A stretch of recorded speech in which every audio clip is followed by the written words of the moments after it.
inciter à la rénovation énergétique, qui est, on le verra dans quelques semaines, l'axe le plus important pour entrer pour être en marche vers la transition écologique dans les territoires.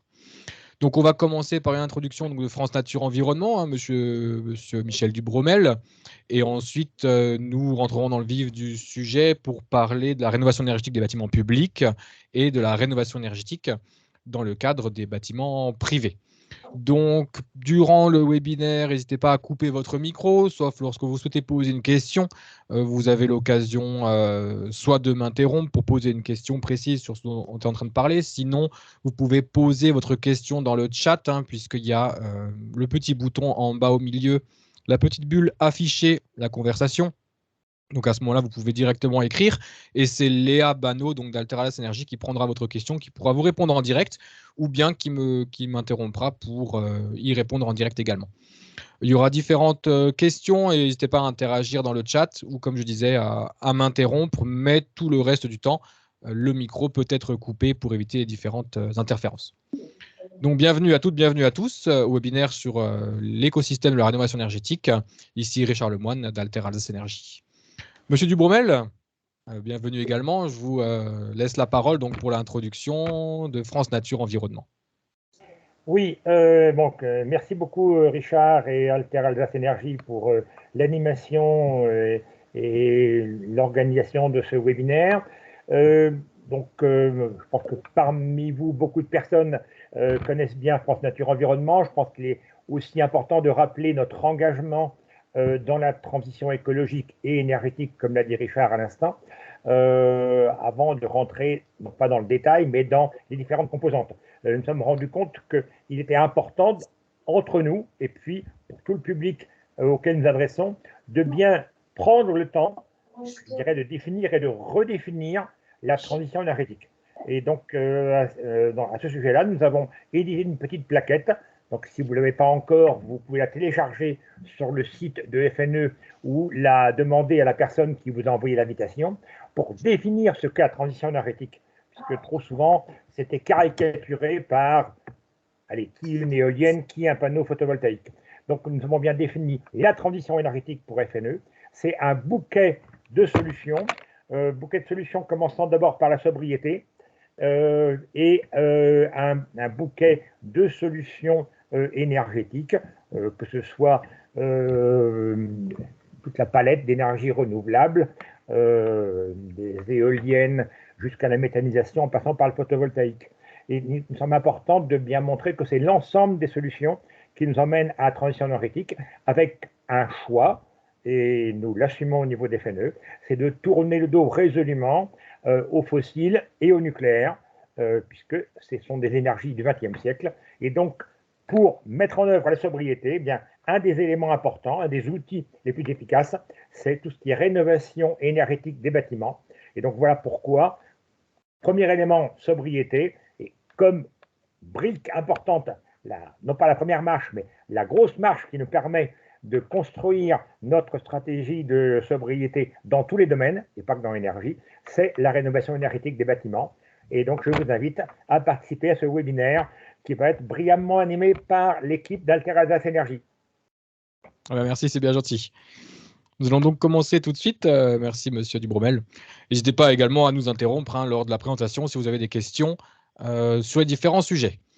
Donc, nous commençons tout de suite par le sommaire. Donc, on va d'abord parler de stratégie de rénovation. Quelle est la bonne ligne de conduite pour la rénovation énergétique des bâtiments publics et privés?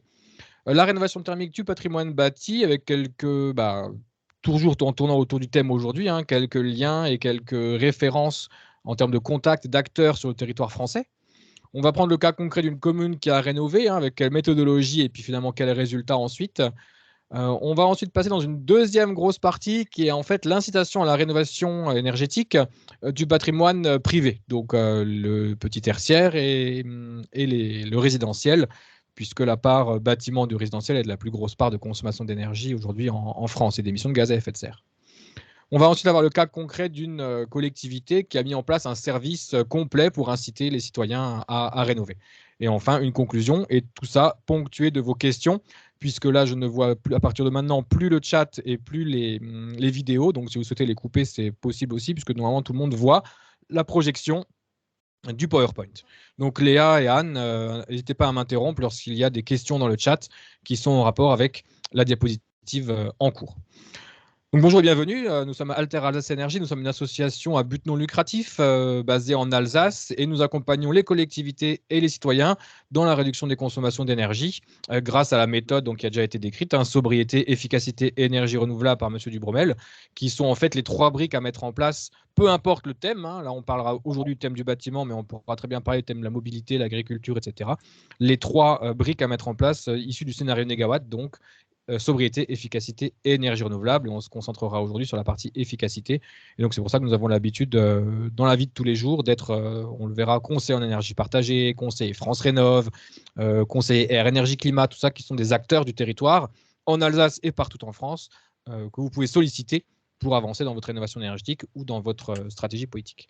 Donc, c'est une association à but non lucratif. Nous sommes 18 salariés et le nombre ne cesse d'augmenter en fonction des demandes que nous avons en ce moment de la part des collectivités ou des citoyens. Nous mettons en place au niveau alsacien un réseau d'ambassadeurs de la transition écologique avec justement une mise en relation d'acteurs publics et privés pour avancer ensemble dans ces sujets-là de transition énergétique.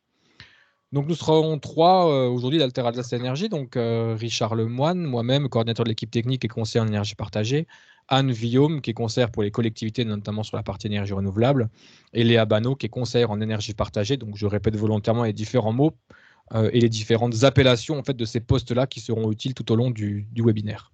Donc le conseiller en énergie partagée ou la conseillère pour les collectivités.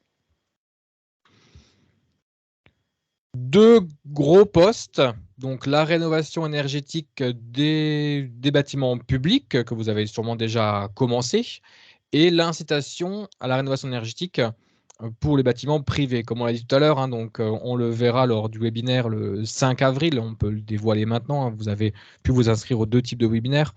On verra le 5 avril pourquoi on parle tellement en ce moment de rénovation énergétique et pourquoi c'est un sujet important dans la transition écologique et on ne pourra pas passer à côté de ce sujet de la rénovation énergétique des bâtiments si on veut réussir sa transition écologique. Et là, aujourd'hui, on fait le choix de parler de 2 gros postes et de parler des acteurs du territoire sur ces 2 gros postes, la rénovation énergétique des bâtiments publics ou la rénovation énergétique des bâtiments privés, incitée aussi par la collectivité. La rénovation, oui, mais comment? Donc en suivant 2 chemins possibles, soit la rénovation par étapes, soit la rénovation globale. Donc on va avoir là 2 lignes de chemin différents avec 2 objectifs différents, un souhaitable, l'autre non, et c'est ce qu'on va découvrir pourquoi tout de suite. Je commence par une question. Donc là, libre à vous de répondre dans le chat. Si le bâtiment est trop isolé, il ne respire plus. Et donc, un bâtiment trop isolé n'est pas souhaitable quand on parle ensuite de confort ou quand on parle de structure du bâtiment. Donc, vrai ou faux, si le bâtiment est trop isolé, il ne respire plus. Je vous laisse répondre quelques instants dans le chat.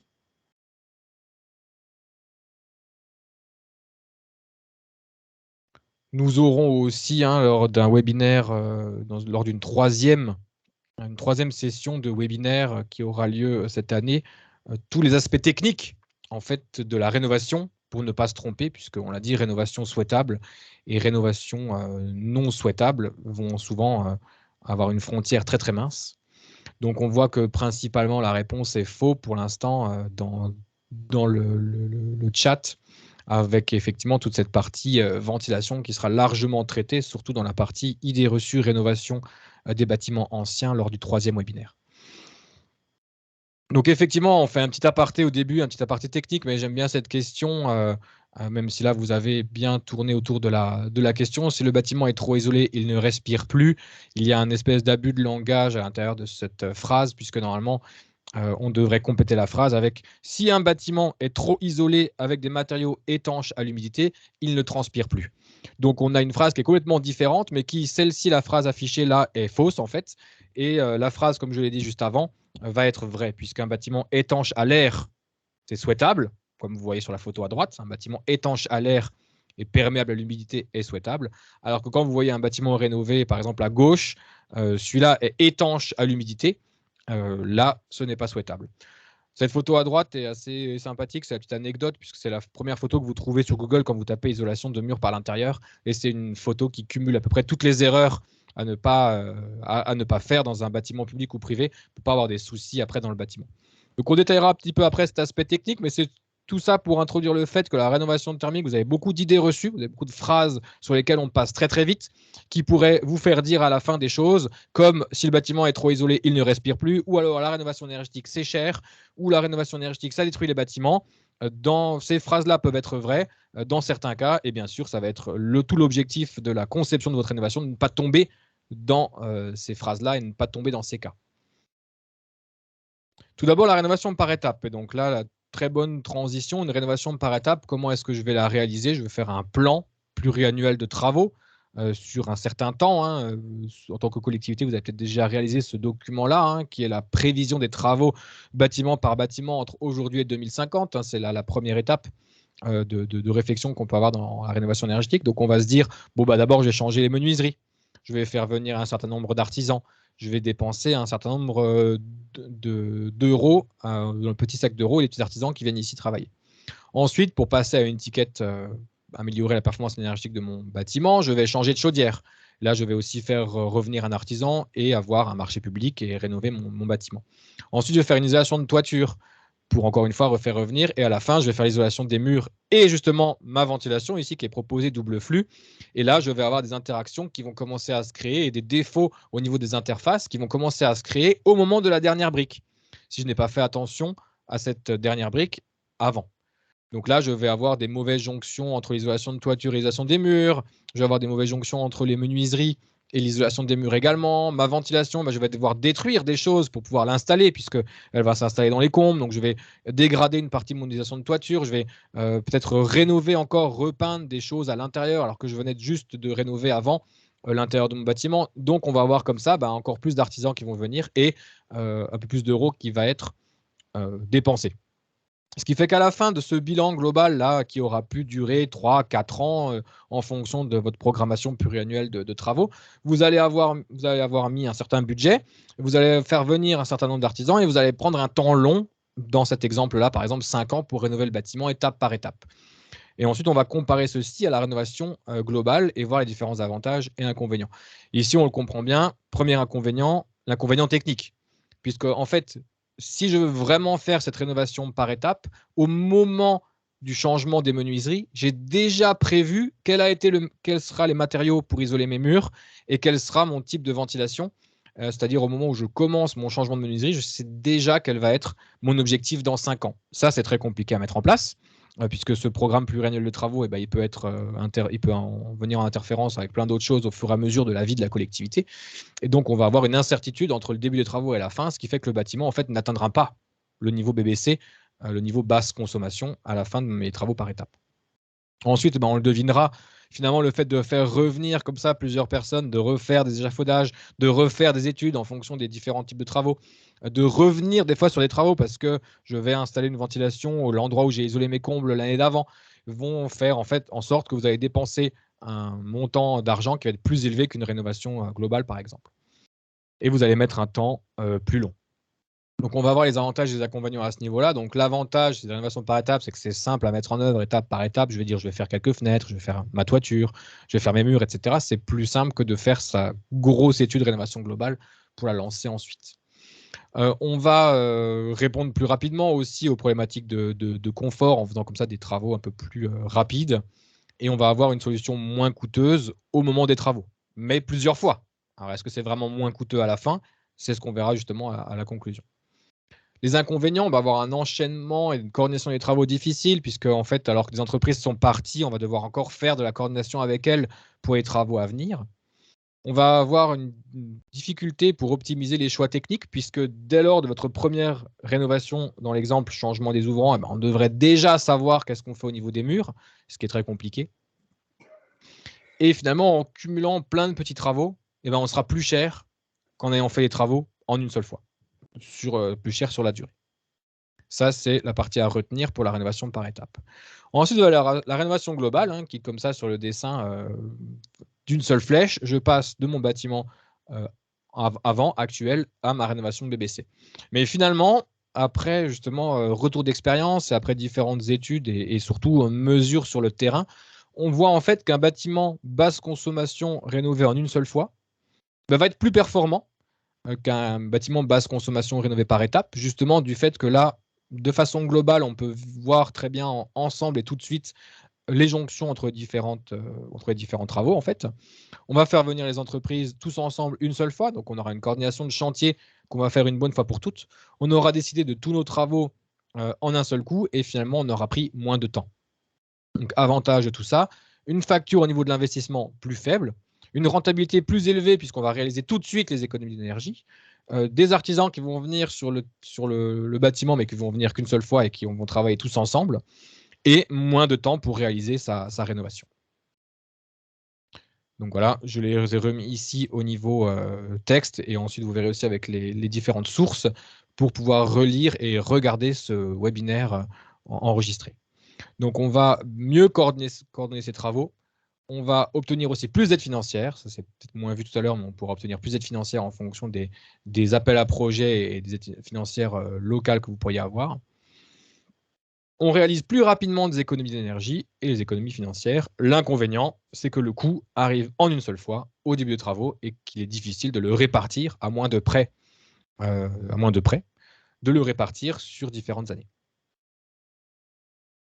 On va avoir comme ça un schéma, donc ici qui est un schéma général, hein, mais qui est assez bien vérifié dans toutes les études que vous pourriez recevoir de la part de Bureau Études, ou en tout cas dans les études que nous on réalise.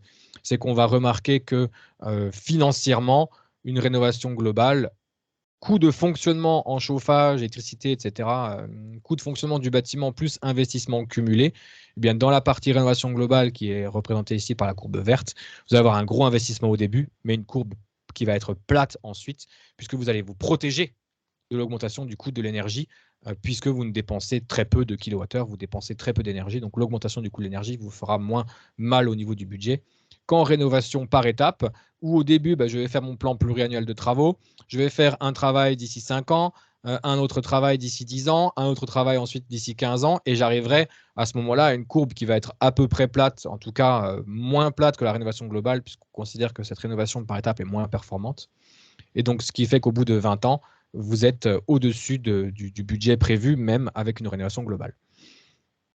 Vous avez aussi eu plusieurs études qui ont été réalisées au niveau français ou au niveau régional dans certaines régions, que le coût, en gros, de l'inaction, c'est-à-dire, je peux dire aussi, si je ne rénove rien aujourd'hui, je ne mets pas d'investissement en place, et ce coût d'inaction, avec le coût de fonctionnement en chauffage qu'on aura dans les temps prochains, le coût de l'inaction est plus élevé que le coût des rénovations thermiques globales. Ce qui fait que même si aujourd'hui, de façon un peu contradictoire, même si aujourd'hui je mets 500 000, 900 000, 1 million d'euros dans ma rénovation globale, eh bien je vais les récupérer sur la vie du bâtiment et peut-être même plus rapidement. Comparaison entre rénovation globale et rénovation par étape. Donc là, vous avez tout le résumé à cet endroit-là. Donc je le résume encore une fois. Donc une rénovation par étape, on n'est pas sûr de la performance globale atteinte à la fin. On a un investissement plus élevé au fur et à mesure des différents travaux qui vont être réalisés, avec plus d'artisans qui vont venir plusieurs fois, donc un temps plus long pour cette rénovation, et donc des économies moins rapides, des aides financières moins rapides. Alors que sur la rénovation globale, vous avez un investissement qui est plus faible pour les mêmes travaux, des artisans qui pourront se coordonner beaucoup mieux, et ensuite un temps plus court pour cette rénovation. Un acteur à ce niveau-là que nous pouvons proposer, si maintenant vous débutez ou même si vous êtes en plein dans votre stratégie de rénovation énergétique, vous pouvez vous rapprocher de l'agence Qualité Construction qui va justement rentrer en détail dans des points très très précis, donc des points très techniques pour l'isolation des murs, pour la stratégie également au niveau des acteurs. Donc si vous voulez être accompagné plus précisément au fur et à mesure de votre projet, vous pouvez contacter l'agence Qualité Construction. Vous avez aussi les centres de ressources qui en découlent en région, et donc là, on vous mettra les différents liens au fur et à mesure de webinaire pour pouvoir trouver chez vous l'acteur adéquat. Est-ce qu'il y a des questions sur cette partie rénovation globale? Ça peut être des questions techniques dont on parle rapidement aujourd'hui.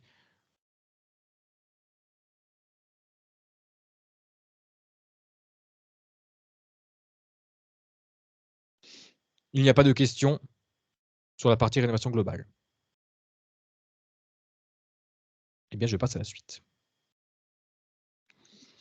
Votre accompagnement pour la rénovation, donc un accompagnement en 3 étapes, hein, avec les études, avec la maîtrise d'œuvre sur le chantier et une partie qui n'est pas oubliée ensuite, hein, le suivi des consommations, le suivi des performances et la valorisation des actions que vous avez réalisées. Avec une petite question à laquelle on va pouvoir aussi répondre dans le chat. Combien de kilowattheures consomment les bâtiments publics de votre collectivité en électricité, en chauffage sur votre territoire? Est-ce que si je fais un bilan des consommations des bâtiments publics, je vais tomber à une valeur qui va se trouver autour de 35 000 kWh, autour de 350 000, autour de 3 500 000 ou de 35 millions de kWh? Je vous laisse quelques instants pour répondre dans le chat. Ou lisez la question différemment. Combien de kilowattheures consomment les bâtiments publics dans votre collectivité, sur votre territoire? B, donc plutôt un ordre de grandeur de 350 000 kWh pour les bâtiments publics. B, je vous laisse encore quelques instants pour répondre ou poser des questions. Justement, suite à cette question, des fois, je pose des questions pièges. Donc,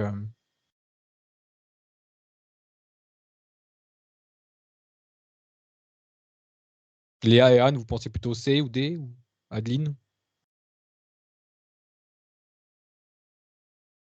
Je reste sur B. B, ce serait plutôt la consommation d'un bâtiment public. Alors que maintenant, si vous avez un territoire, et d'où la question peut-être de monsieur Quirin, justement, territoire point d'interrogation, c'est effectivement une bonne question. Quel est votre territoire? Est-ce que votre territoire, c'est votre commune, c'est votre arrondissement, c'est votre communauté de communes qui possède aussi des bâtiments, c'est votre PETR, c'est votre SCOT, etc., etc. Donc, quand on va avoir à ce niveau-là le niveau de la rénovation thermique, on va faire la liste des bâtiments au niveau de son territoire, on va récupérer les consommations de ces bâtiments-là et trouver un ordre de grandeur. Cet ordre de grandeur qui pourrait être comparé avec un document de l'ADEME, hein, les chiffres clés du bâtiment là, en 2021, en 2020, etc. Et ce document-là permettra de comparer la consommation de votre territoire avec la consommation d'autres territoires, par exemple par habitant ou par nombre de bâtiments. Si on reste ici, un bâtiment, je dirais, qui fait 1000 m², qui est utilisé pour des bureaux, enseignement, etc., va avoir une consommation de 350 000 kWh. Alors que la somme des consommations sur votre territoire pourra avoir plutôt un ordre de grandeur autour du million de kWh. Et après, quand je parle de 35 millions de kWh, là, je parle de grosses collectivités.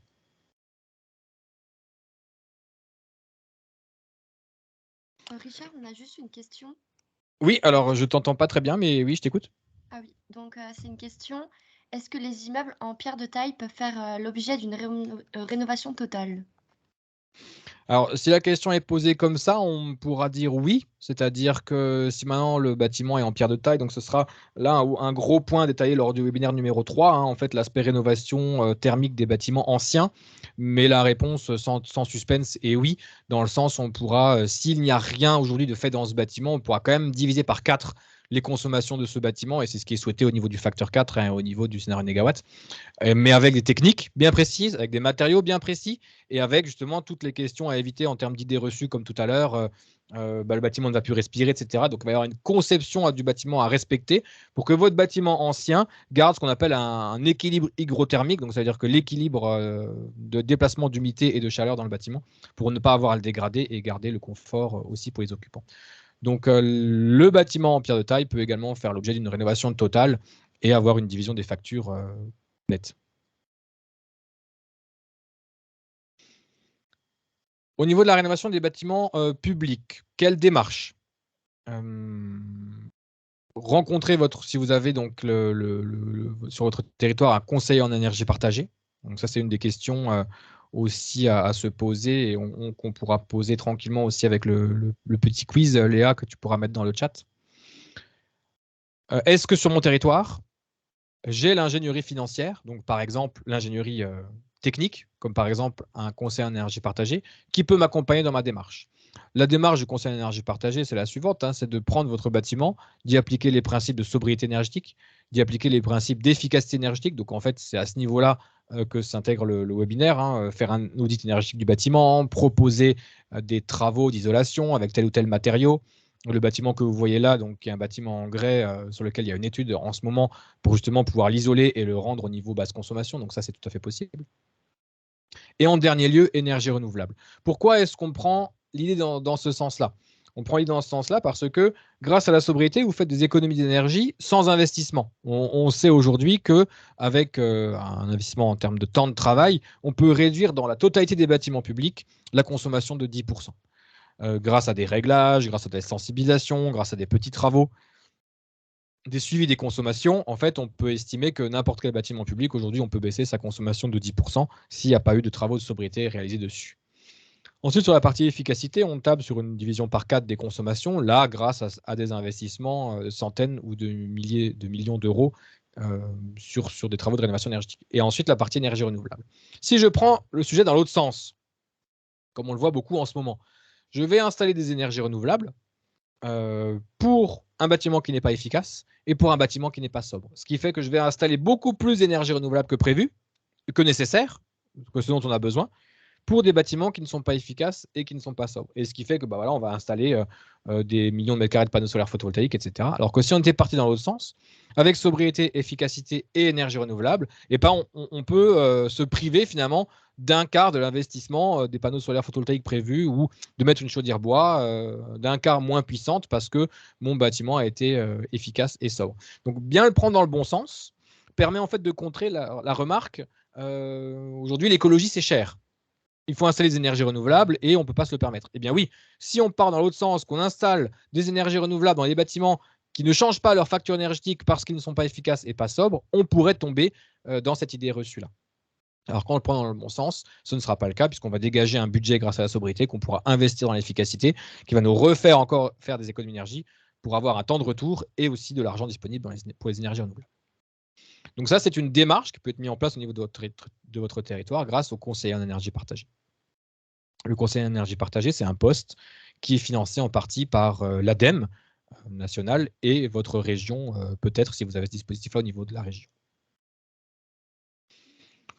On entend encore d'autres locaux, d'autres dispositifs. Donc, c'était justement le but d'aujourd'hui de vous citer un petit peu et de rentrer le plus en détail dans ces différents dispositifs. Donc, le CEP, je viens d'en parler, c'est la première brique. Ce CEP pourra organiser au niveau de votre territoire des concours CUBES, par exemple dans les écoles, dans les lycées, dans les collèges. C'est des établissements qui vont mettre en place des travaux de rénovation énergétique, mais surtout mettre en place des actions de sobriété énergétique. C'est au niveau de la première pierre, à ce moment-là, on va faire des mesures de température, on va faire des visites du bâtiment pour voir si vous avez bien les organes de régulation pour le chauffage, pour l'électricité, etc., etc. Donc avec CUBES, c'est là où vous faites vos 10% d'économie d'énergie à coup sûr grâce à la sobriété. Après, vous passez à la vitesse supérieure avec par exemple ACTE. Le programme mis en place par la FNCCR, donc la Fédération nationale des collectivités et régies, des collectivités concédantes et régies. Et donc, avec ce programme ACTE, vous pouvez bénéficier d'aides financières pour la création d'un poste qui accompagne votre collectivité dans la rénovation énergétique. Donc, ça veut dire que vous allez répondre à l'appel à projet, vous allez embaucher quelqu'un, et ce quelqu'un pourra être financé par le programme ACTE, et surtout, vous allez pouvoir financer des études et de la maîtrise d'œuvre pour vos travaux grâce à ce programme ACTE. Donc, vous avez entendu parler de séquoia, charme, eucalyptus, tout ça, c'est beaux noms d'arbres qui cachent en fait des appels à projets pour la rénovation énergétique des bâtiments publics en fonction des types de bâtiments. Donc, vous aviez Sequoia pour tout type de bâtiments publics, vous aviez Étrier pour les écoles, vous aviez Charme pour les collèges, et Eucalyptus pour les lycées, etc., etc. Donc, sur le site de la FNCCR et principalement sur le site de acte.fr, projets avec leur date de sortie, la façon dont il faut les rédiger et surtout les financements disponibles ensuite. Et vous avez ensuite le programme InTracting, le programme InTracting en fait, qui résume ce que j'ai dit avant, c'est-à-dire que vous allez réaliser des économies d'énergie grâce à la sobriété énergétique. Et ensuite, le fonds InTracting va être créé pour que ces économies d'énergie grâce à la sobriété soient directement fléchées vers des actions de rénovation énergétique. Une très belle carte, en tout cas, vous aurez le PowerPoint, vous aurez l'enregistrement en cliquant ici sur cette carte.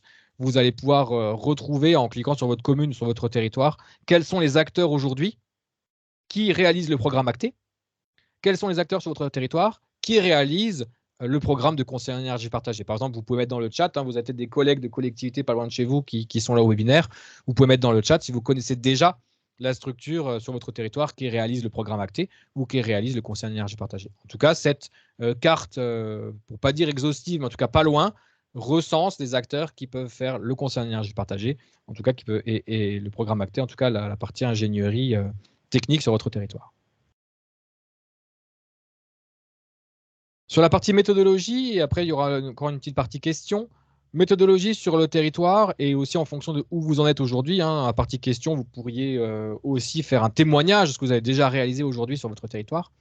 En gros, là, vous avez un graphique qui va résumer hein, le classement des travaux, le classement des bâtiments en fonction des travaux les plus rentables financièrement. Ça peut être sur le territoire une manière de classer les travaux les plus rentables d'un point de vue économie d'énergie. Donc, vous avez ce type de graphique hein, qui peut être rendu par un bureau d'études où vous avez les consommations d'énergie en vert par bâtiment et vous avez ensuite les consommations d'énergie en rouge par rapport à un scénario de rénovation par étape.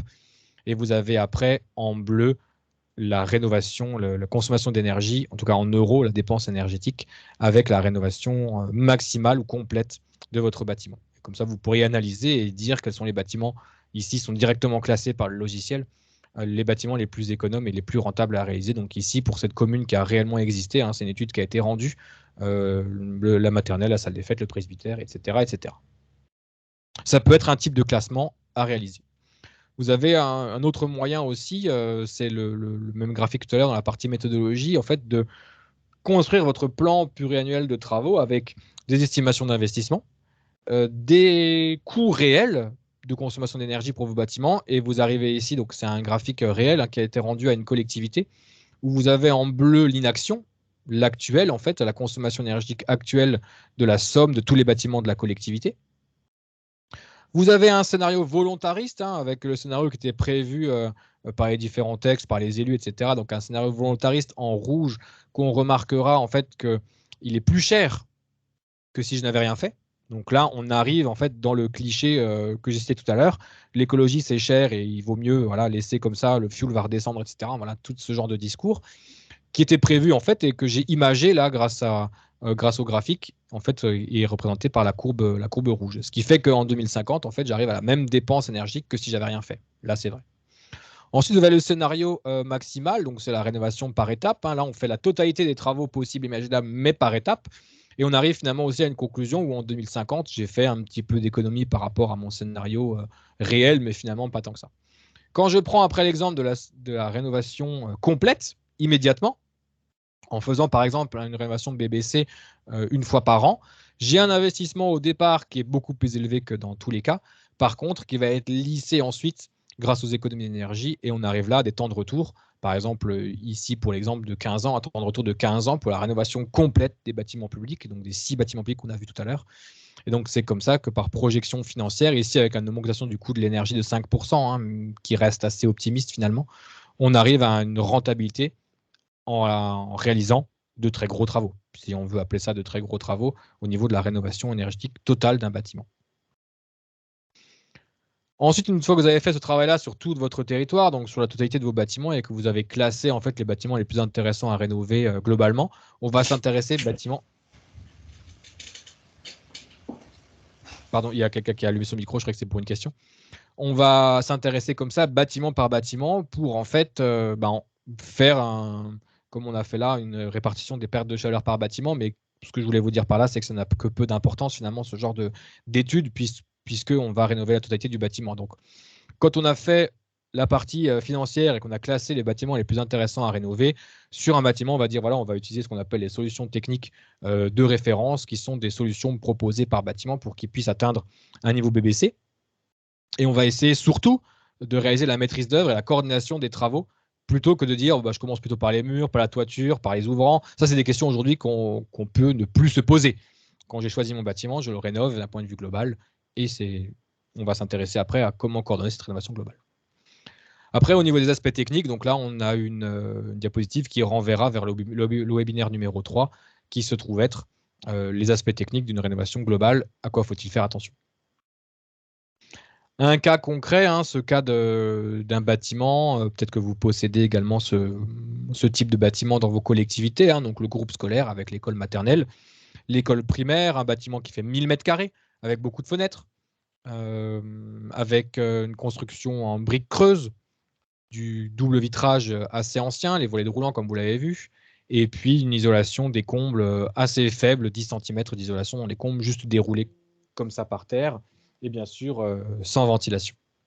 Donc ce cas concret, hein, qui a participé à ce qu'on appelait à l'époque territoire énergie positive pour la croissance verte, qui s'est après transformé en DSIL pour les aides financières, en dotation de soutien à l'investissement local, en DETR également, pour bénéficier de subventions à la rénovation énergétique. Donc il a bénéficié de subventions à la rénovation énergétique et la rénovation a été réalisée, comme vous pouvez le voir en bas à droite, avec donc 1000 m² de rénovation BBC. Donc là, après plusieurs années de retour d'expérience, on voit qu'il y a bien 75% d'économie d'énergie au niveau de ce bâtiment-là. Juste la partie efficacité, puis on rajoutera encore une économie d'énergie de 30% grâce à la sobriété énergétique au niveau de ce bâtiment après rénovation. Donc il y a eu de l'utilisation de matériaux cohérents en fonction du bâtiment, ce qui veut dire qu'on a utilisé des matériaux qui étaient isolants, des matériaux qui étaient étanches à l'air, mais des matériaux qui étaient perméables à l'humidité. Avec l'ajout d'une ventilation double flux et l'installation d'énergie renouvelable, ça en fait presque un bâtiment à énergie positive. Puisque là, il a été isolé avec 16 cm de laine de bois par l'extérieur, 30 cm de ouate de cellulose au niveau des combles, 10 cm d'isolation au niveau du plancher bas, du double vitrage, argon, sans réglette, avec l'installation d'une double flux. Le tout chauffé par une chaudière à granulés. Ça représente 950 000 € de travaux, donc disons 1 million d'euros de travaux, tout compris, hein, puisque là-dedans on met les travaux de rénovation énergétique, les travaux aussi de réaménagement à l'intérieur, des peintures, etc., avec les travaux induits, quoi. Il y a eu 650 000 € d'aide financière répartie, comme je disais tout à l'heure, entre le fonds TEPCV et un fonds qui existe là en région Grand Est, qui est le fonds Climaction, et un fonds qu'on peut retrouver dans les différentes régions en fonction des dispositifs ADEME et régions. Est-ce qu'il y a des questions sur cette partie? Donc, rénovation énergétique du patrimoine bâti public.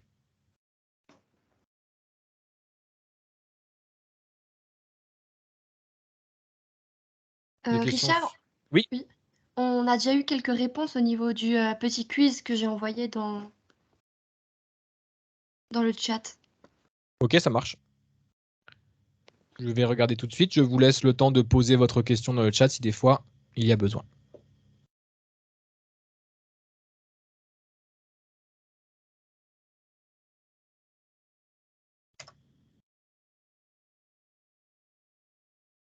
Donc effectivement, le quiz par rapport aux différents acteurs. Donc aujourd'hui, à la question, avez-vous déjà sollicité un service? Les collectivités répondent donc soit l'ADEME, soit le conseiller France Rénov'.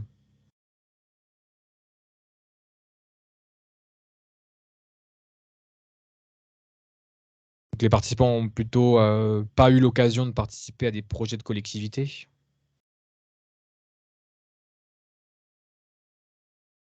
Oui, puis les artisans, justement, on en parlera, et la façon d'être ambitieux pour une rénovation énergétique.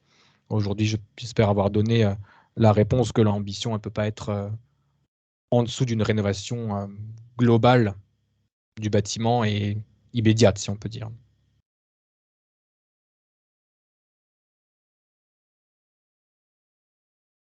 Je continue donc pour la deuxième partie. La deuxième partie qui se trouve être l'incitation à la rénovation énergétique du bâtiment privé. Avec cette première question, donc vous pouvez répondre dans le chat. Si vous avez une question sur la rénovation énergétique, vers qui vous tournez-vous naturellement? Est-ce que vous allez vous tourner vers votre fournisseur d'énergie, vers votre voisin, vers l'Agence nationale de l'amélioration de l'habitat, vers les professionnels, vers Internet ou vers autre chose? Je vous laisse quelques temps encore pour poser des questions et répondre à cette question dans le chat. Vers qui vous tournez-vous lorsque vous avez des questions au sujet de la rénovation énergétique? Quel est votre réflexe?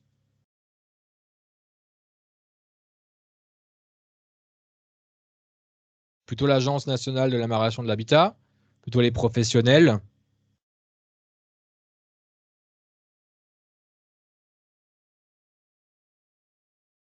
Est-ce que j'aurais peut-être oublié un acteur?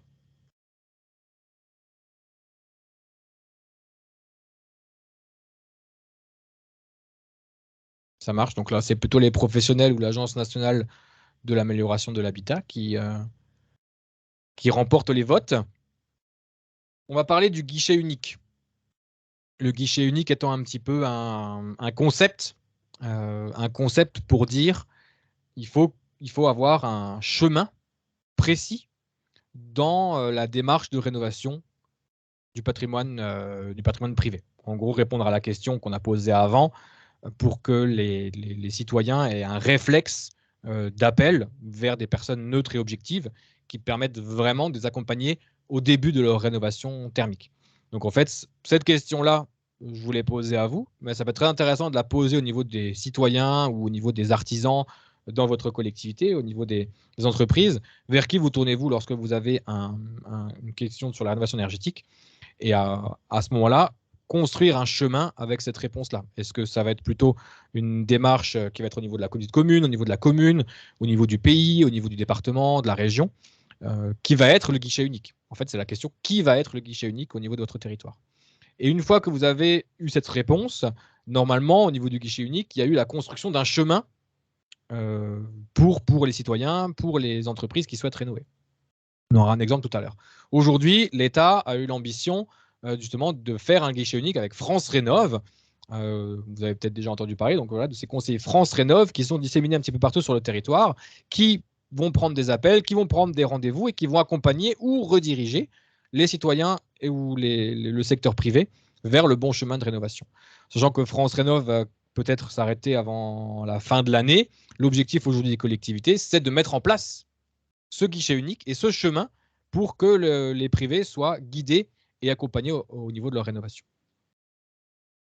Comme je disais hier, c'était le SAR, hein, le service d'accompagnement à la rénovation énergétique, et le but de ce SAR, qui était porté par l'ADEME et aujourd'hui qui est porté par l'Agence nationale de l'amélioration de l'habitat, l'objectif va être de soutenir le déploiement d'un service public d'accompagnement des citoyens et du petit tertiaire, construire ce chemin, créer une dynamique territoriale autour de la rénovation, grâce à des animations, grâce à des actions dont on verra tout à l'heure, et soutenir le déploiement du service au niveau des petits tertiaires.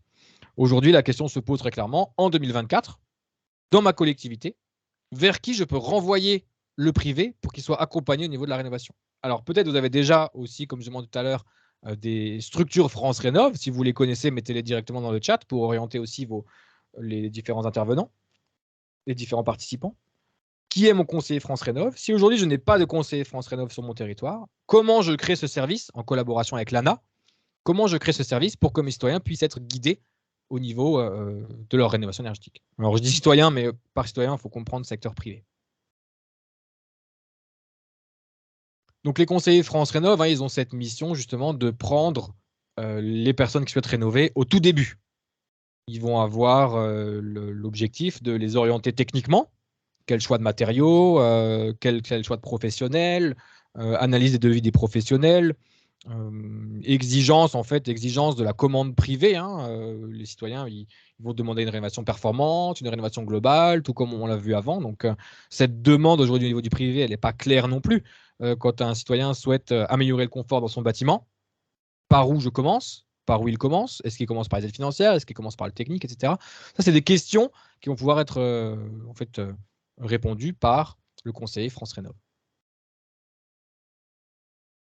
Il y a les liens aussi directement en bas. Hein, si vous voulez trouver votre espace conseil le plus proche de chez vous sur francerénov.gouv avec l'espace conseil, en fait, finalement, à ce moment-là, dans l'incitation, dans le travail de la collectivité à inciter, ça se résume par des communications autour du service qui existe, quoi. Alors, communication, mais pas que, parce qu'aujourd'hui, on arrive aussi à un moment où, je crois que c'est la diapositive suivante, on arrive aujourd'hui à un moment où ces conseillers France Rénov' sont trop peu et trop peu peut-être formés ou trop peu accompagnés eux-mêmes dans les collectivités dans lesquelles ils sont en place.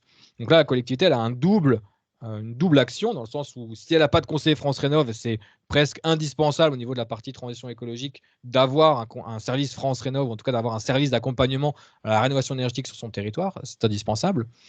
Mais aussi que ce conseiller France Rénov', puissent être accompagnés financièrement, donc qu'ils puissent avoir un poste stable, qu'ils puissent avoir de la formation, qu'ils puissent avoir de la veille technique, parce que vous êtes un petit peu dans le milieu, vous voyez à quel point ça change très très rapidement en fonction des dispositifs et en fonction aussi des évolutions techniques.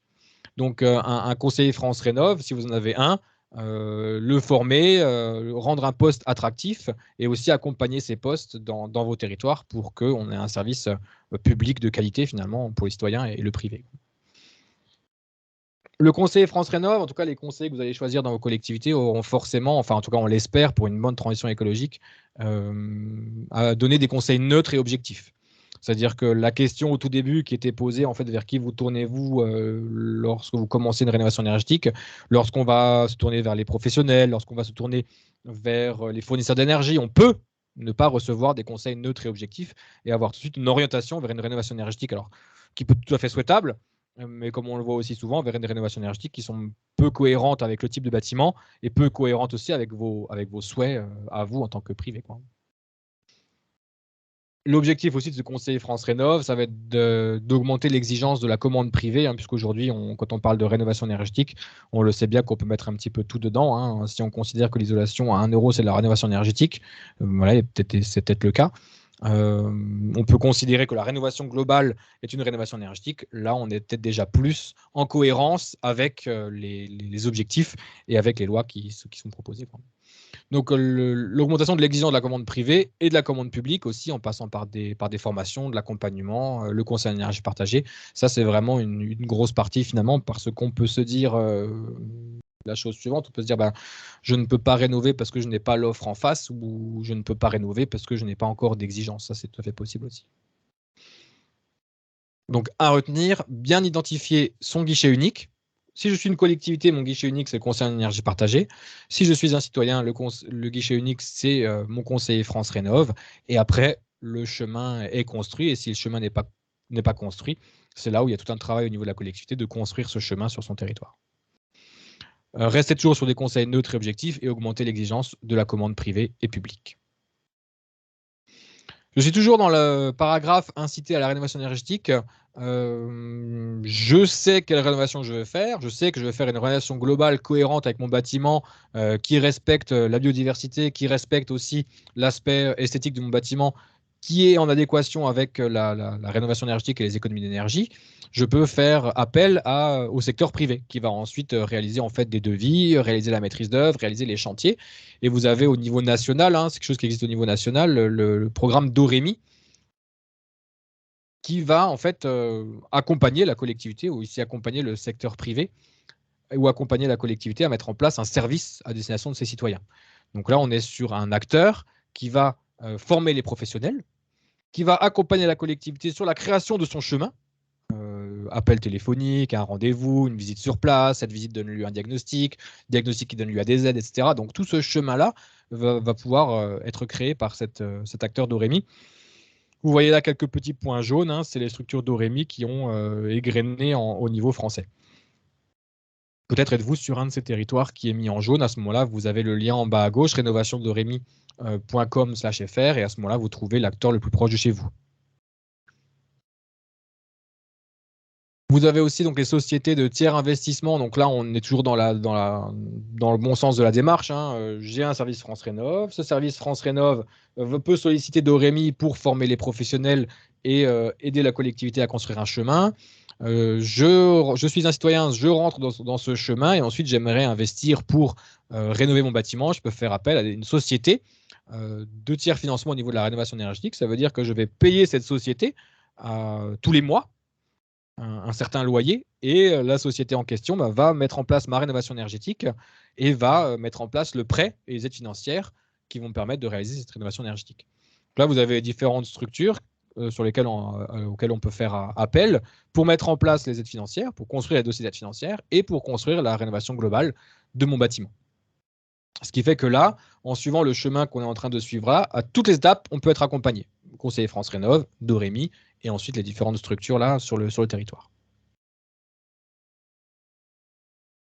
Alors ces services qui sont ici sont des services privés, comme je l'ai écrit au-dessus. Donc c'est la limite entre public et privé, c'est-à-dire que c'est des structures privées qui vont avoir un bénéfice à faire la rénovation énergétique chez les particuliers, mais qui vont quand même avoir un devoir et une exigence plus grande à proposer des actions de façon neutre et objective et qui sont cohérentes avec le particulier et avec le bâtiment. Donc, ce que je vais retenir là et les objectifs de la collectivité, ça va être de former les professionnels à la rénovation énergétique performante et globale. Ça, comme vous l'avez dit tout à l'heure dans le quiz Google Form, les professionnels, c'est une grosse étape de la rénovation énergétique. Et aujourd'hui, eh bien, il y a beaucoup de demandes de rénovation énergétique performante et globale, des professionnels qui peuvent la réaliser en face. Et vous avez aussi des demandes de rénovation qui ne sont pas énergétiques et globales et des professionnels qui vont la réaliser en face. Et là, c'est le deuxième aspect qui est moins souhaitable, justement. Donc, former les professionnels de la rénovation énergétique à des rénovations énergétiques globales et performantes, former à travailler ensemble, à travailler avec un maître d'œuvre pour avoir comme ça une rénovation performante. Faire confiance à des professionnels neutres et objectifs, ou en tout cas bien construire sa demande, bien construire son exigence sous forme de cahier des charges, sous forme de devis, pour pouvoir ensuite avoir un suivi de chantier clair et précis et surtout avoir un retour performant après la fin du chantier, après suivi des consommations à la fin du chantier. Donc là, la collectivité, elle peut aussi avoir une action pour inciter et pour orienter vers des professionnels via des chartes, via des maîtres d'œuvre qui seraient formés avec des groupements de professionnels, comme c'est le cas des différentes structures présentées avant, puisque les structures de tiers-financement vont former des professionnels à travailler ensemble, et après, le groupement de professionnels aura l'habitude de travailler ensemble et de faire des rénovations de plus en plus performantes. La collectivité peut aussi inciter financièrement à réaliser des rénovations globales en fléchant en fait un budget vers des rénovations bien précises. Donc plutôt que de financer ou d'abonder ma prime rénov', on peut dire voilà, j'abonde dans le cas où il y a 3 postes réalisés. J'incite à la rénovation globale en fléchant en fait des fonds de la collectivité vers des rénovations plus ambitieuses pour que l'incitation serve vraiment d'incitation. Aujourd'hui, ma prime rénov a des montants quand même assez élevés, on peut le dire, si on les compare au montant de crédit d'impôt avant. Les certificats d'économie d'énergie, surtout en ce moment, sont des montants qui sont aussi élevés en termes de rénovation énergétique. Donc, on peut se dire à la collectivité peut se dire, moi, je vais encore plus loin et je mets mon argent dans l'incitation à la rénovation globale. On peut aussi flécher cette aide-là dans le sens où on peut donner plus d'aide lorsqu'il y a des logements qui sont vides, puisqu'on sait que la rénovation globale va être plus facile et les personnes vont être plus intéressées de le faire quand les bâtiments sont vides, donc dans le cas de logements vacants, ou dans le cas de changement de destination, ou dans le cas de changement de propriétaire. Si vous avez quelques mois entre le moment où vous quittez votre logement et le moment où vous allez arriver sur le territoire, vous avez là quelques mois où il est possible de faire de la rénovation énergétique globale sans être dérangé. Donc orienter les aides financières vers ces principes-là permet aussi de dire aux personnes qui vont faire des recherches dans le cadre de la rénovation énergétique, de voir, ah bah ma collectivité, elle m'aide plus si je rénove au moment du changement de propriétaire, donc je vais bénéficier de cette occasion-là, je vais sauter sur l'occasion pour rénover mon bâtiment de façon globale. Et pour simplifier les choses, on peut dire que la collectivité verse les aides après le versement de ma prime rénov', ce qui vous évite en fait de faire un cahier des charges avec des types d'isolants, avec des épaisseurs, etc. Dans le sens où ce service d'instruction en fait des dossiers est déjà mis en place par ma prime rénov'. La collectivité, elle peut dire voilà, quand 3 postes sont réalisés sur ma prime rénov', je donne une aide financière de temps. Et comme preuve, le citoyen vous amène ce dossier ma prime rénov' et puis vous pouvez verser l'aide sous présentation de dossier ma prime rénov'. Ça évite comme ça de recréer en fait un service instructeur des aides financières au niveau de votre collectivité en se basant sur des services instructeurs qui existent déjà. Pour avoir un résumé des aides locales en fonction de la région, donc là plutôt, si vous êtes une collectivité, pour avoir des exemples d'autres régions de fonctionnement de versement de ces aides, ou si vous êtes un citoyen, trouvez en fait les aides qui sont disponibles près de chez vous. Donc vous avez le lien anil.org.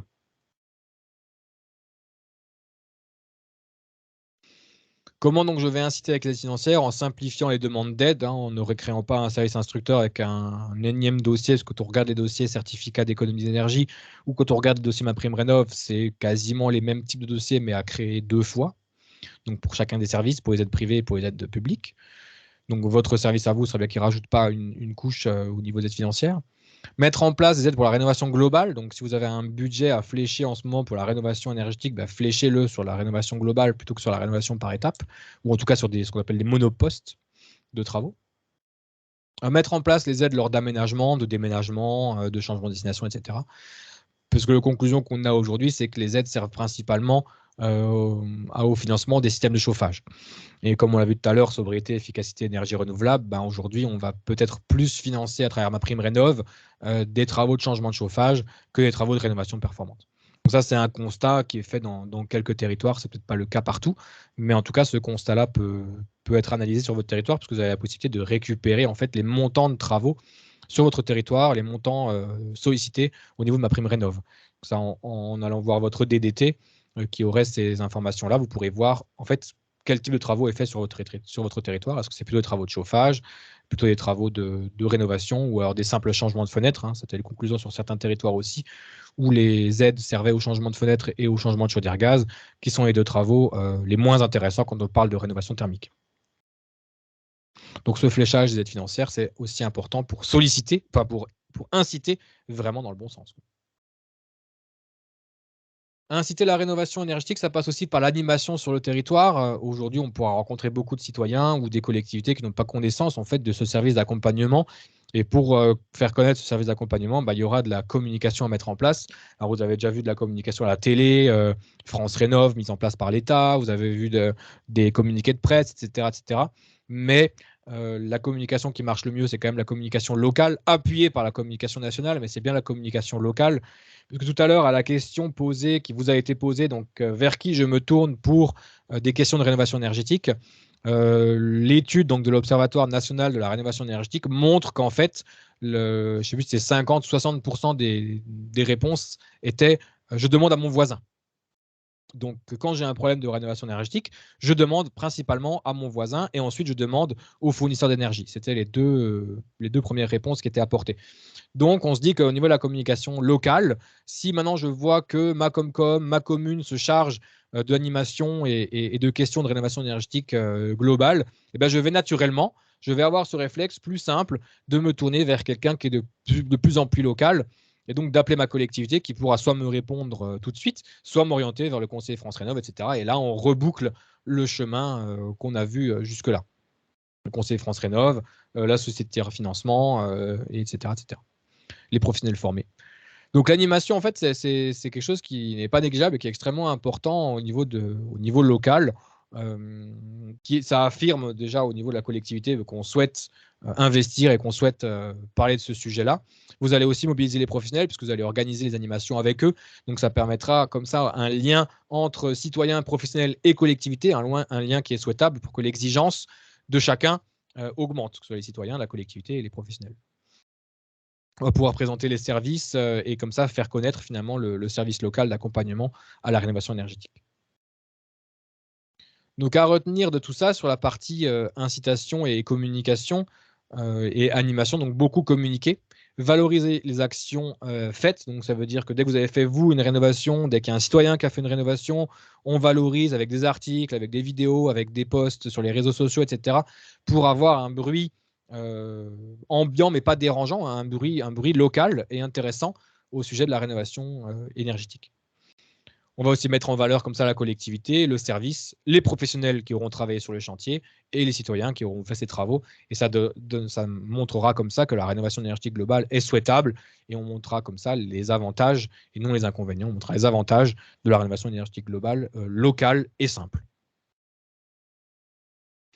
Vous avez un dernier aspect pour l'incitation, c'est l'aspect politique et juridique avec les actions possibles au niveau de l'urbanisme. Aujourd'hui, on voit dans certaines collectivités la contradiction entre les lois urbanisme, architecte des bâtiments de France et justement des lois qui vont pousser à la rénovation énergétique des bâtiments F et G pour la location, par exemple.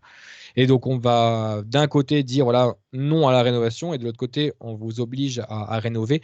Donc, là, toute la cohérence entre ces différents textes de loi peut être travaillée au niveau local avec les services ou alors peut être travaillée aussi au niveau national pour dire voilà, est-ce qu'il y a des assouplissements à faire sur certaines choses, est-ce qu'il y a des lois ou des orientations à prendre d'un point de vue juridique qui seraient plus adéquates que d'autres. Donc là, il y a des groupes de travail qui s'organisent en région ou anciennement en département pour faire des propositions au niveau de l'État et dire voilà, ces lois-là vont être utiles, ces lois-là, il va falloir peut-être les corriger pour ces différents secteurs, etc.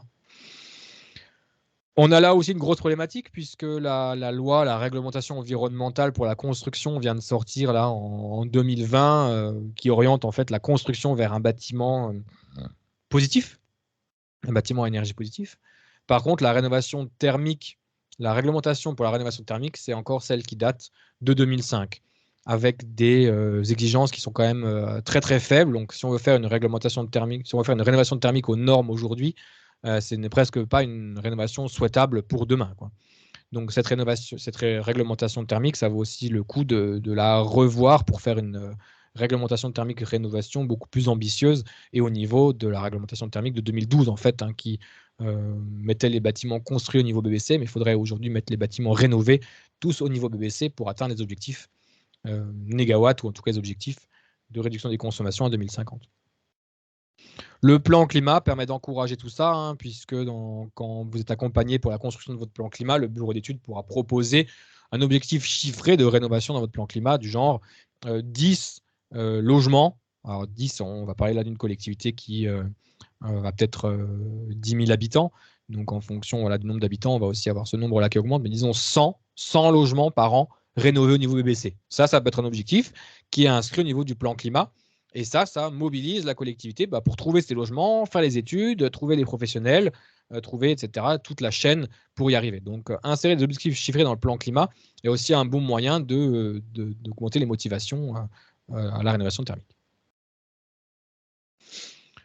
Ici, un cas concret de différentes actions qui ont été réalisées dans un territoire et qui sont en fait source de qualité du service France Rénov', en tout cas du qualité du service guichet unique à ce niveau-là. Donc, mise en place de permanences fixes pour les citoyens depuis plus de 10 ans avec le même conseiller. Donc là, on sait très bien aussi que pour le suivi des demandes, quand vous avez une rénovation thermique, vous avez l'idée aujourd'hui, mais votre réalisation se fait dans un an. Hein. Donc, d'avoir un conseiller disponible et identique sur un an, ça rassure aussi. Et puis, on rentre dans un processus d'accompagnement positif des citoyens et du privé.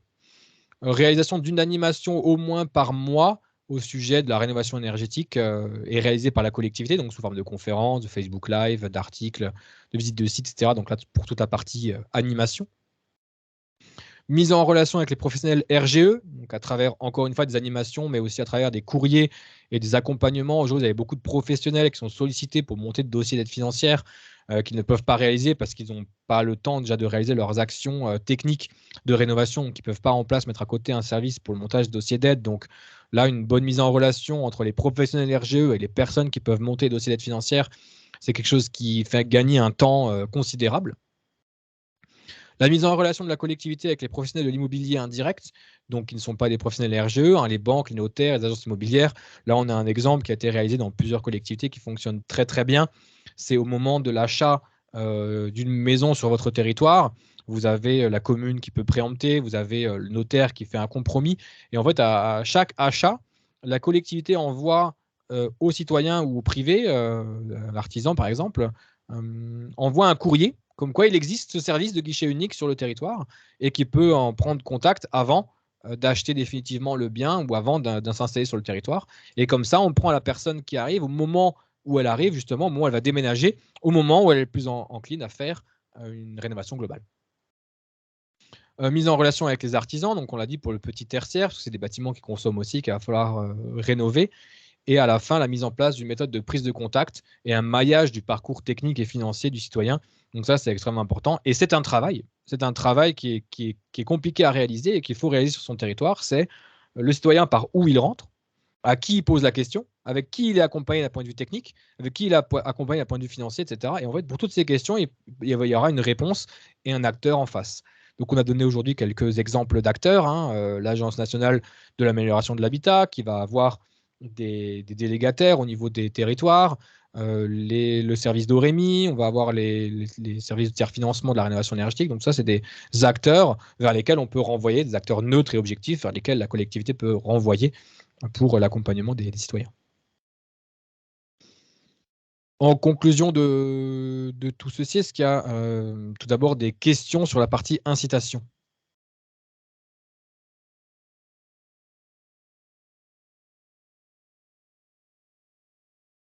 Vous avez remis les liens. Est-ce qu'il y a une question, Léa, auquel on peut répondre à voix haute ou vous avez déjà tout répondu ? J'étais en train de vouloir répondre, mais quel est l'objectif kilowattheure par mètre carré? Du coup, c'est Alors, par an. du coup, Mais c'est par an et c'est en fonction du type de bâtiment. Donc, on va dire que d'un point de vue très très général, au niveau français, il faudrait qu'on soit à moins de 50 kWh par mètre carré par an en chauffage et électricité spécifique comprise dans le chiffre et eau chaude sanitaire. Après, cette valeur-là, elle est modulée pour qu'en rénovation, on atteigne 80 kWh par mètre carré par an. Par contre, après, ça, c'est aussi modulé en fonction de la rigueur climatique de votre territoire. Donc, par exemple, nous, en Alsace, la zone H1, on doit arriver en dessous de 104 kWh par mètre carré par an. Après, en fonction de votre zone géographique, vous pouvez retrouver ce calcul sur le site de efinergie.fr, l'association qui gère justement le label BBC en France.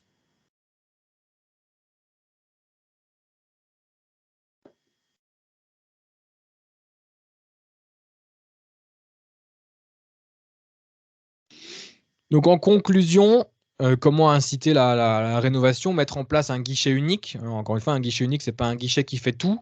C'est un guichet qui ne sera pas unique, puisqu'il sera unique pour votre territoire, mais le territoire d'à côté aura aussi son guichet unique. Mais là, la conclusion de tout ça, c'est avoir un parcours bien identifié, avec une porte d'entrée bien identifiée pour les citoyens et le privé pour la rénovation énergétique. Former les professionnels privés à la rénovation thermique performante, donc en incitant aussi vers cet aspect-là grâce aux enveloppes disponibles au niveau de la collectivité, en créant une société de tiers financement d'accompagnement à la rénovation énergétique avec des professionnels formés et qui vont ensuite massifier cette rénovation énergétique performante sur le territoire. Aider dans la démarche d'obtention des aides financières, donc en s'intégrant déjà dans les démarches construites actuellement à PrimeRénov', certificat d'économie d'énergie, éco-prêt à taux zéro. Beaucoup communiquer au sujet de la rénovation énergétique en présentant des cas de rénovation et en les valorisant au niveau de la collectivité, au niveau des privés. Et inciter la rénovation grâce à l'aspect politique, donc en défendant aussi différents sujets au niveau national, auprès du plan climat, auprès des documents d'urbanisme, etc., etc. Viser une rénovation globale performante et la simplification des étapes pour y arriver. On vous a mis ici en lien un document qui résume assez bien, donc un document édité et rédigé par l'État, qui reprend en fait tout ce qu'on a vu là, étape par étape, qui contacter, quelles questions je dois poser, quel objectif je dois atteindre pour cette étape-là. Et vous avez comme ça plusieurs dizaines d'étapes pour construire votre service et l'entretenir au fur et à mesure du temps, quoi. Donc il n'y avait pas de questions, donc il me reste à vous remercier de votre participation et laisser le mot de la fin à Monsieur Dubromel pour la conclusion de ce premier webinaire sur les acteurs de la rénovation énergétique en France. Richard, il y a juste une question de Adeline. Ah, oui. Alors, si France Rénov' se termine, on perd le concept de guichet unique. Alors, effectivement, France Rénov' va se terminer dans l'état actuel où il est aujourd'hui et va se transformer en fait pour devenir justement une espèce de guichet unique national, mais qui va être le guichet unique pour tout. Donc, à la fin, on va un petit peu dans le guichet France Rénov' répondre à des questions de rénovation énergétique, répondre à des questions d'accessibilité au logement, des questions de précarité énergétique, des questions de précarité même en général. Donc, on va dire que le guichet unique France Rénov' est en train de largement s'élargir et de perdre de vue un petit peu l'aspect rénovation énergétique et urgence énergétique. Donc, c'est pour ça qu'il y a l'accompagnateur Rénov' qui a été créé et qui intègre justement les sociétés privées. Mais la collectivité doit créer sa porte d'entrée sur son territoire pour avoir en fait le guichet unique de la rénovation énergétique. Donc, c'était bien jusque-là, effectivement, où France Rénov' se concentrait sur la partie rénovation. À partir du 1er janvier 2024, France Rénov' devient France Rénov' vraiment très, très large, mais ce qui oriente en fait les collectivités à créer leur propre concept de guichet unique de la rénovation énergétique. Alors, je voulais aussi juste reprendre le lien de Léa parce que EFI.fr est une société privée de certificat d'économie d'énergie, donc ce n'est pas du tout la structure dont je sais tout à l'heure. Donc, je vais la remettre dans le chat parce qu'il ne faut surtout pas cliquer sur le lien de EFI parce qu'après, vous vous retrouvez avec des offres complètement incohérentes en termes de rénovation énergétique. Donc, je vous laisse, Monsieur Dubromel, conclure et remettre le dernier lien dans le chat. En tout cas, merci à vous pour votre participation et votre écoute. Bon, d'abord, un grand merci à Richard non pas qui nous a assommés, mais qui nous a bien menés sur tout le chemin, qui n'est pas évident, mais c'était ce qu'on avait convenu ensemble, justement de préparer un itinéraire.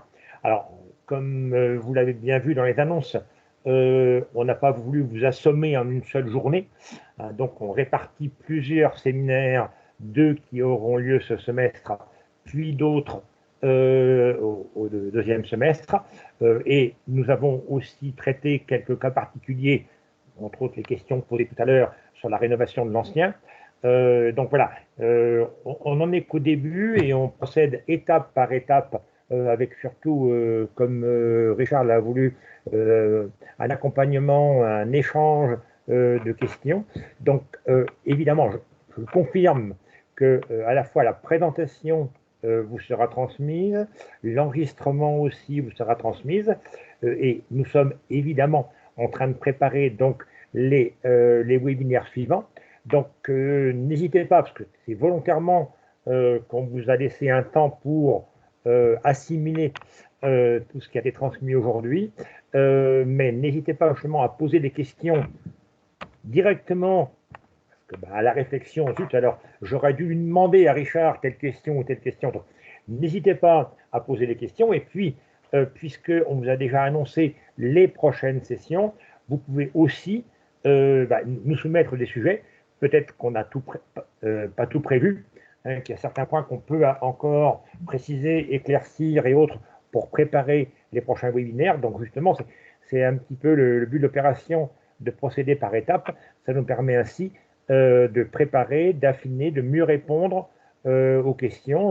Richard a annoncé le contenu du webinaire 3, vous voyez qu'on a déjà vu dans la durée, mais il n'y a pas de limite, mais dans le format des 3 webinaires qui nous restent, on peut venir compléter avec un sujet qu'on n'a pas anticipé, bien que Alter Alsace Énergie est une bonne expérience. Et justement, c'est surtout vos contraintes de terrain que nous essayons de résoudre et de vous accompagner dans ce domaine. Donc voilà, merci à Richard. À nouveau, question, est-ce qu'il reste la dernière question qui tue, là, celle que vous avez oublié de poser depuis le début. Sinon, je vais repasser la parole à Adeline pour conclure, mais surtout bien pour vous rappeler les prochaines dates et justement comment vous pouvez la joindre pour éventuellement questions ou préparer les prochains séminaires. Webinaire. Adeline, à toi. Merci Michel, merci beaucoup Richard, merci beaucoup à l'équipe d'Alter Alsace Énergie pour la préparation de ce webinaire. Très dense, très instructif, passionnant. Et donc voilà, juste pour vous dire merci aussi à vous participants, vous étiez plus d'une centaine d'inscrits. Donc on sent aussi qu'il y a de l'engouement sur ce type de sujet. Le prochain webinaire aura lieu le 5 avril. Je vous ai mis dans le chat le lien d'inscription. Donc, vous pouvez d'ores et déjà vous inscrire. Et si vous avez des questions, des suggestions pour les prochains webinaires, n'hésitez pas. Je vous mets aussi mon adresse dans le chat en même temps que je vous parle. Et il me reste à vous souhaiter une bonne fin d'après-midi à ce moment-là. Merci beaucoup à tous. Au revoir, bonne journée. Merci. Merci, bonne journée et à la prochaine. À bientôt, au revoir. Au revoir.